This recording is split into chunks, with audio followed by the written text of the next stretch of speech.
Et bienvenue dans cette édition. Le président de la République, le professeur Alpha Condé, a quitté Conakry ce matin pour Bamako. Cette visite d'État et d'amitié du chef de l'État se veut un espace d'échange pour renforcer davantage la coopération entre la Guinée et le Mali, deux pays liés par l'histoire et la géographie. La cérémonie de départ avec Mahamoud Bari.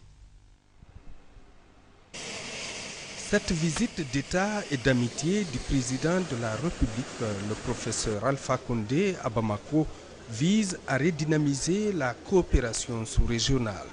Le professeur Alpha Condé et Amadou Toumani Touré vont mettre ce séjour à profit pour évoquer les questions de sécurité, de commerce et d'intégration.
Depuis toujours, Maliens et Guinéens ont vécu dans la paix et dans l'harmonie, une amitié séculaire empreinte de cordialité. C'est pourquoi le président Amadou Toumani Touré a joué un rôle important pour le retour de la Guinée à l'ordre constitutionnel.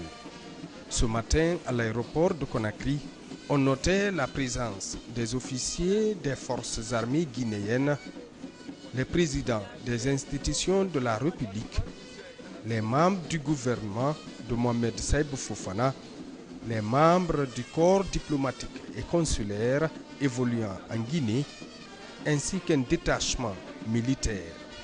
C'est aux environs de 10 heures que le vol transportant le professeur Alpha Condé et sa suite a quitté Conakry.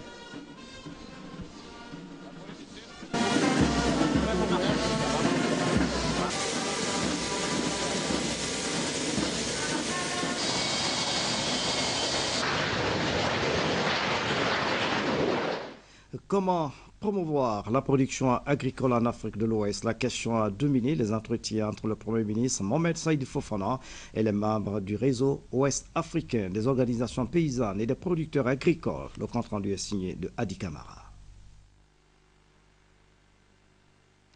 Si les membres du réseau ouest-africain des organisations paysannes et des producteurs agricoles sont à Conakry dans le cadre d'un séminaire axé sur la recherche agricole, il se disent important de rencontrer le Premier ministre chef de gouvernement pour discuter du développement et de la promotion de ce secteur porteur de croissance. Le président du réseau, le Nigérien Guy Boubagna, a remercié d'abord les nouvelles autorités du pays pour l'intérêt qu'elles accordent aux organisations paysannes avant de faire un plaidoyer auprès des gouvernements quant à l'implication des producteurs dans l'élaboration, la mise en œuvre, le suivi et l'évaluation des politiques agricoles. La rencontre a pour objet de mettre ensemble la recherche, les producteurs, les gouvernants, les autres organisations de la société civile et des instituts, notamment Africaras et les instituts de recherche, parce qu'on ne peut pas régler le problème d'insécurité alimentaire en mettant de côté la recherche. Et la recherche aussi ne peut pas être dans son coin, parce que la recherche est destinée aux organisations paysannes, aux producteurs, pour qu'ils puissent aller de l'avant. Et on sait qu'aujourd'hui, avec les changements climatiques, avec les fléaux que nous connaissons, on ne peut pas mettre de côté aussi la technologie. Alors c'est pour cela que nous avons pensé qu'en regardant dans la même direction les autorités, les chercheurs, les producteurs, les autres acteurs de la société civile, on pourrait très rapidement arriver en tout cas à régler ce problème d'insécurité alimentaire. Après avoir écouté attentivement les membres du réseau ouest-africain des organisations paysannes et des producteurs agricoles, le Premier ministre a marqué l'intérêt du gouvernement à soutenir toutes les activités agricoles susceptibles d'assurer la sécurité alimentaire en Guinée. La vocation d'un gouvernement, c'est de fédérer les initiatives et de faire en sorte que chacun participe non seulement à la conception, comme vous le dites tout à l'heure, n'est-ce pas, à la mise en œuvre, mais à l'évaluation. Si nous savons, n'est-ce pas, jouer sur ces trois figures, j'espère que nos pays pourront se sortir de tous les défis qu'ils ont à relever au jour d'aujourd'hui. Alors, parlant spécifiquement de la sécurité alimentaire, vous avez raison de dire, au jour d'aujourd'hui, nous avons les potentialités, vous l'avez dit. La Guinée elle-même, elle a beaucoup de potentialités. Nous avons beaucoup de terres arables que nous pouvons exploiter. Nous avons des compétences locales et malheureusement, ce qui nous manque, c'est cette synergie des efforts, tant au sein des professionnels qu'entre les professionnels de l'administration, mais aussi la précarité des moyens. Ça me paraît extrêmement important. On ne peut pas développer l'agriculture par des vœux. Or, généralement, c'est ça, le potentiel existe. Pour le mettre, n'est-ce pas, en exploitation, il faut des moyens. Il faut la recherche, comme vous le dites. Et sur toutes ces matières, soyez rassurés que notre gouvernement fera de son mieux pour, n'est-ce pas, travailler avec le monde paysan à travers leur organisation, mais aussi travailler ensemble pour que la sécurité alimentaire soit une réalité et non plus un slogan. Après ce réseau, le Premier ministre a reçu une société polonaise, Cegielski, conduite par son directeur général. Cette société vieille de 150 ans et elle a une expérience de plus de 50 ans dans la fabrication des groupes électrogènes du type diesel. Jarostao Lazurko est venu faire des propositions au gouvernement guinéen pour des investissements au niveau des centrales énergétiques du pays. Le Premier ministre a promis d'examiner cette proposition car, selon lui, le secteur de l'énergie est sensible parce que les besoins sont énormes et les moyens sont limités. Le gouvernement est ouvert à tout type d'investissement susceptible d'améliorer la desserte. Après avoir visité la centrale thermique de Tombo, la société polonaise propose au gouvernement une ligne de crédit permettant de financer l'investissement. Je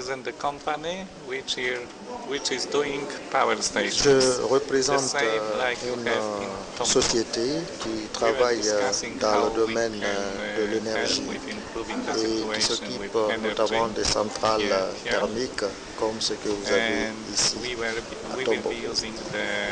Nous avons discuté avec le Premier ministre de comment nous pouvons aider la Guinée à améliorer la fourniture d'électricité en Guinée. Dans l'actualité encore, la mission de l'Union européenne en séjour de travail dans notre pays a été reçue par la présidente du CNT. La discussion portait sur les activités menées par le Conseil national de la transition, notamment l'examen et l'adoption des lois organiques sur la CENI, la Cour des comptes et la Cour constitutionnelle. François Lama.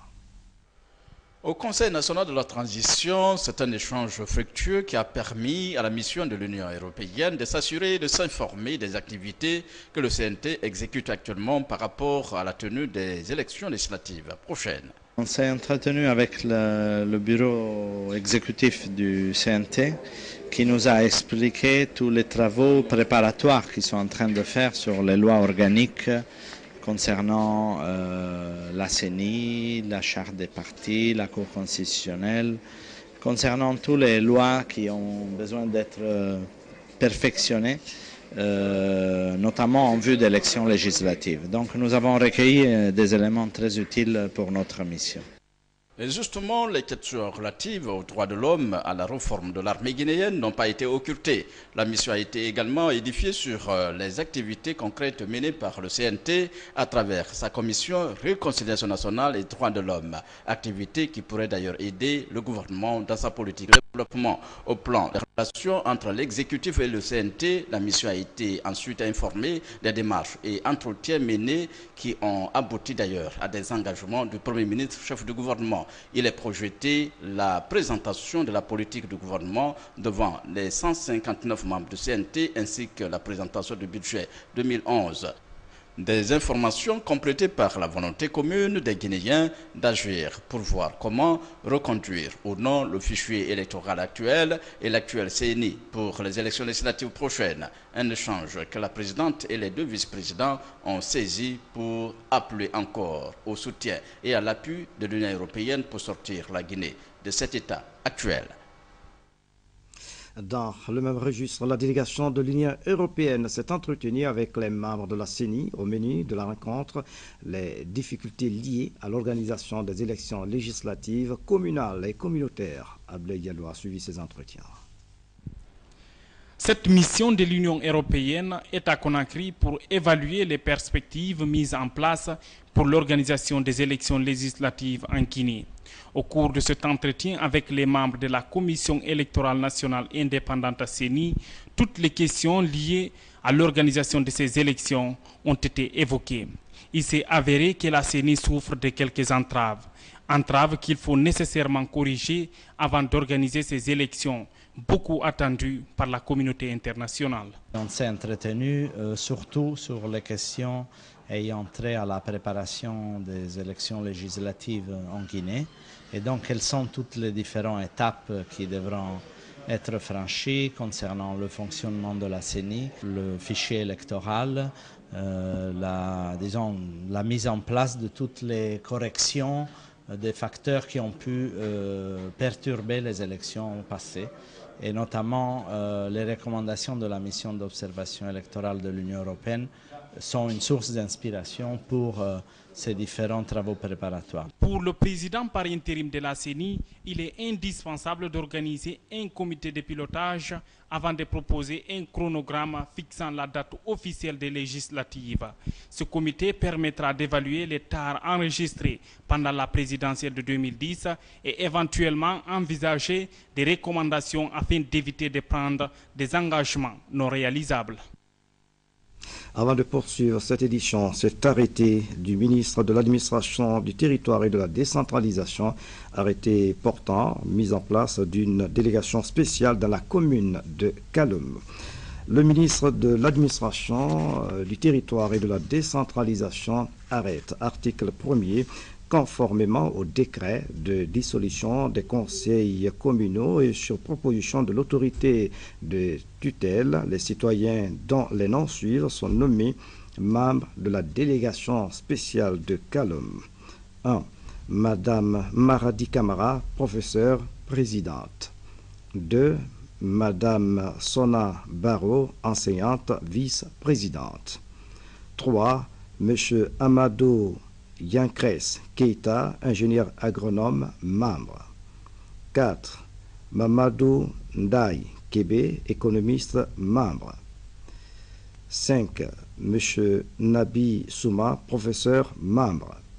6. Monsieur Aboubakar Kamara, ingénieur administrateur civil, membre. 7. Madame Fatoumata Bassia, 5 ans, enseignante, membre. 8. Madame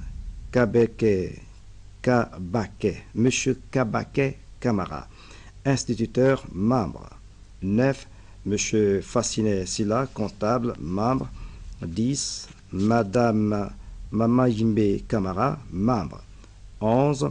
Haya Mariam Konate, administrateur civil, membre. Article 2, la présente remplit les fonctions de maire. Article 3, la vice-présidente remplace la présidente en cas d'absence ou d'empêchement de celle-ci. Article 4, le gouverneur de la ville de Conakry est chargé de l'application du présent arrêté.